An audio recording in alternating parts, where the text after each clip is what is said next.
अरे भारतीय सनातन धर्म में नारी को देवी कहा जाता है। ईमानदारी से बताओ, इनको देवी कहा जाता कि नहीं कहा जाता? कमला देवी, उर्मिला देवी, रामलता देवी, लेकिन किसी ने आज तक तुमसे देवता कहा? उमा शंकर देवता, राम प्रसाद देवता, राम कमल देवता, किसी ने तुमसे देवता कहा? इनसे देवी कहा, तुमसे किसी ने देवता नहीं कहा। क्यों? क्योंकि तुम्हारे देवता जैसे काम ही नहीं। आप कहें क्या मतलब है? अरे देवी देवता का मतलब होता है जिसमें देने की प्रवृत्ति हो, जिसमें देने की प्रवृत्ति हो। इनको देवी कहा गया, तुमको किसी ने देवता नहीं कहा। आप कहें कैसी बात करते हो?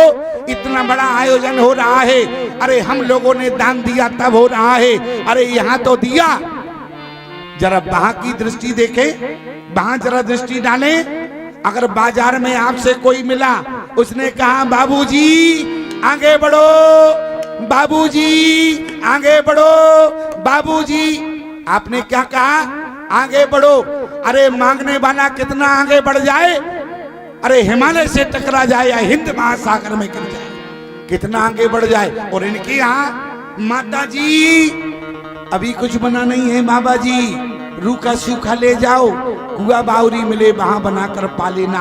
इनमें देने की प्रवृत्ति है, लेकिन निराश मत होना प्यारे, ये देवी है और तुम भारत के सिंह हो।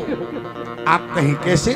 देखो, हमें तो समानता का भाव रखना है, अन्यथा कल से तुम लोग कहोगे वाह इनकी तो बड़ी तारीफ कर रहे थे और हमारी तो तारीफ ही नहीं करते हो, इसलिए तारीफ करना पड़ता है।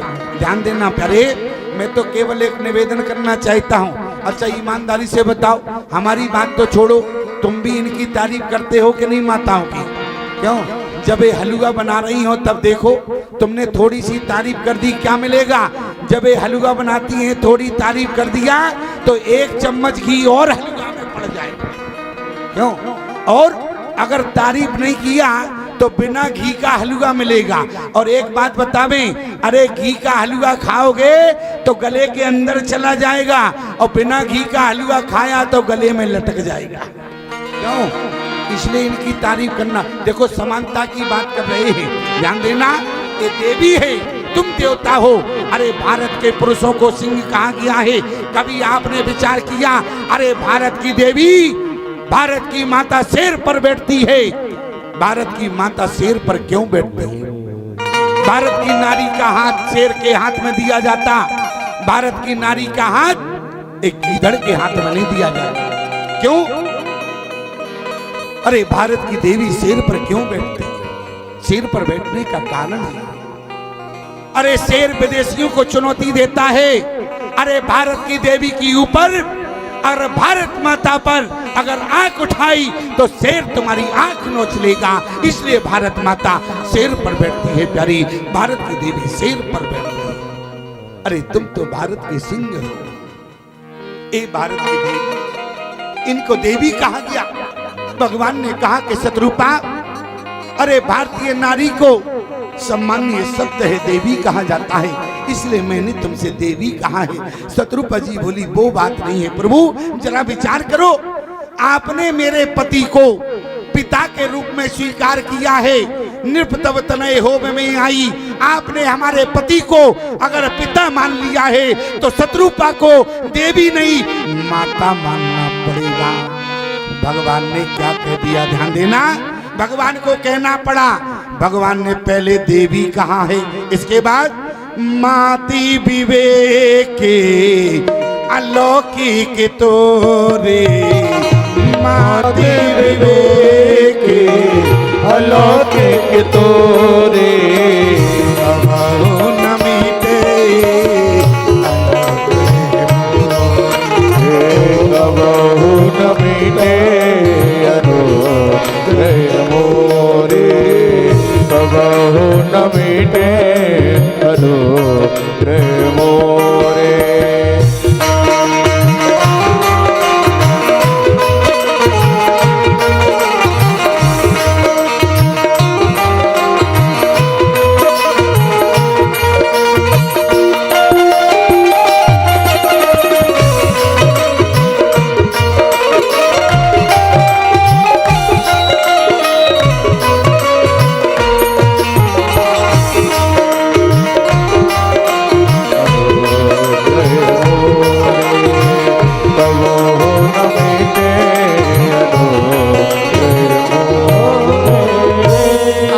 भगवान को शत्रुपा से माता कहना पड़ा। ध्यान देना, आज मनु शत्रुपा द्वारा भगवान से 9 वरदान मांगे।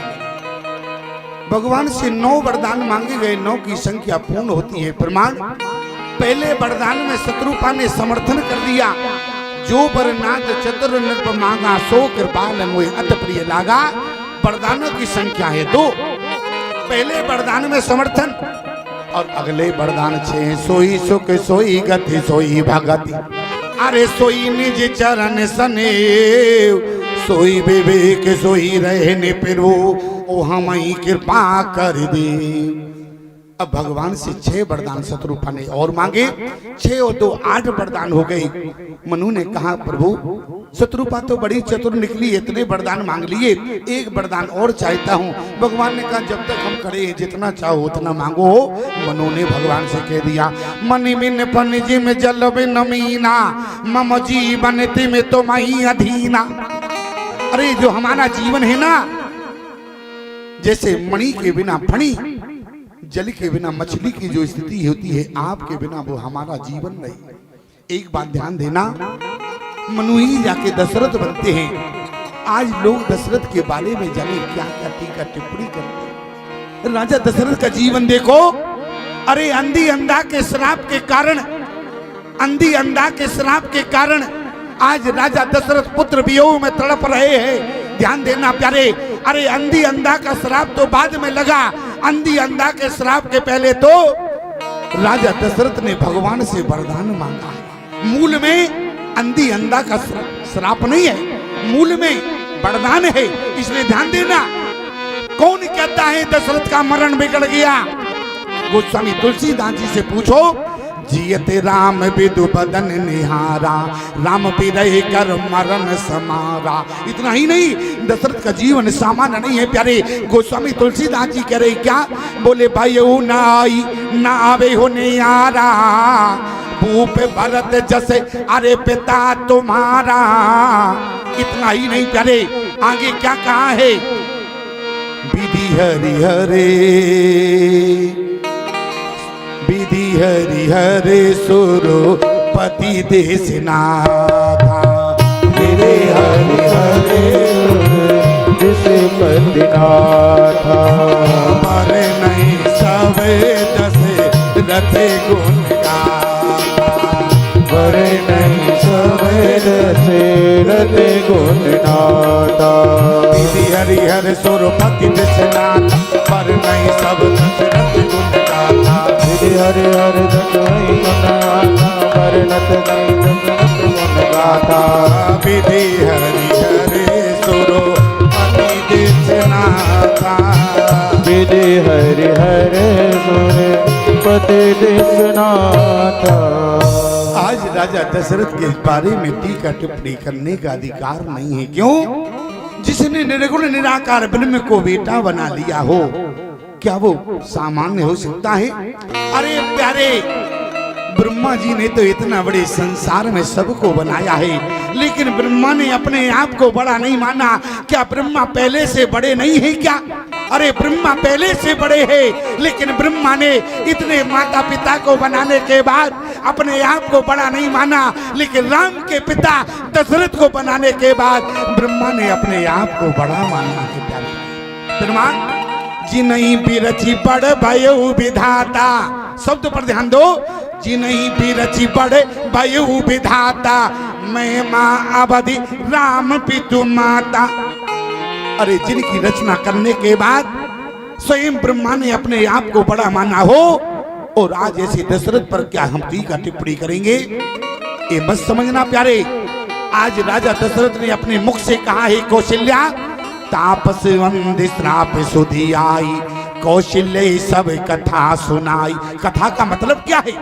कथा का मतलब है, जैसे मैं आपको कथा सुना रहा हूँ, ये रामचरितमानस में 4 कल्पों की कथा है। इसलिए वेद विदित दशरथ नाऊ, राजा दशरथ ने कौशल्या को कथा सुनाई। कौशल्या, जिस समय तुम शत्रुपा थी, मैं मनु था, मैंने भगवान से यही मांगा था। इसलिए मुझे अंधी अंधा के श्राप के कारण मेरी स्थिति नहीं है, बल्कि मणि बिन फानी जिन जल बिन मी।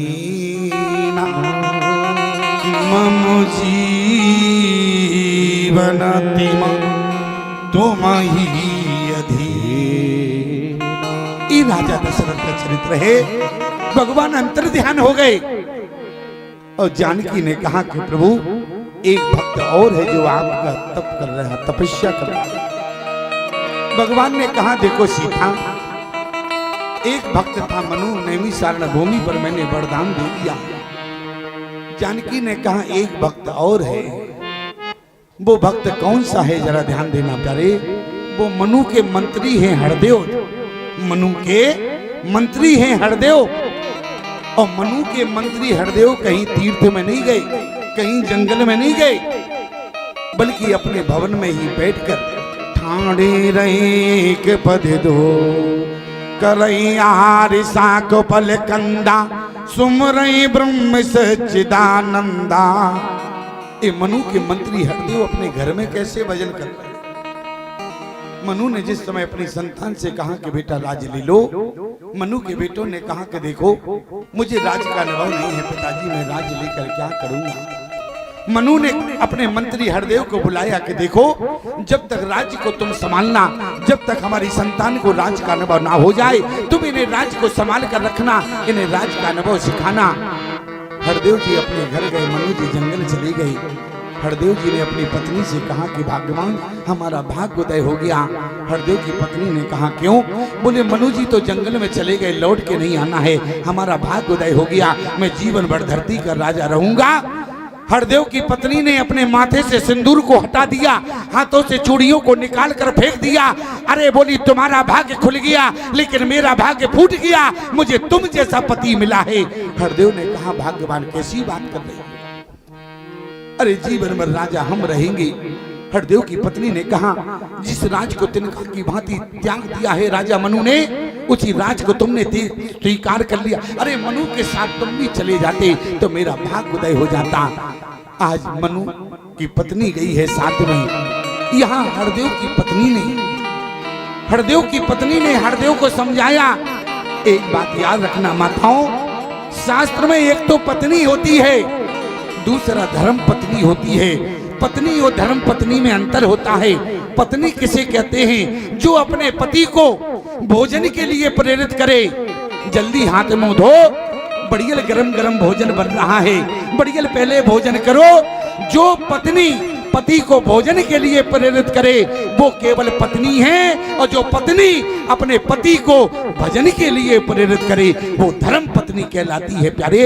इसलिए अपने पति को भजन के लिए प्रेरित करो।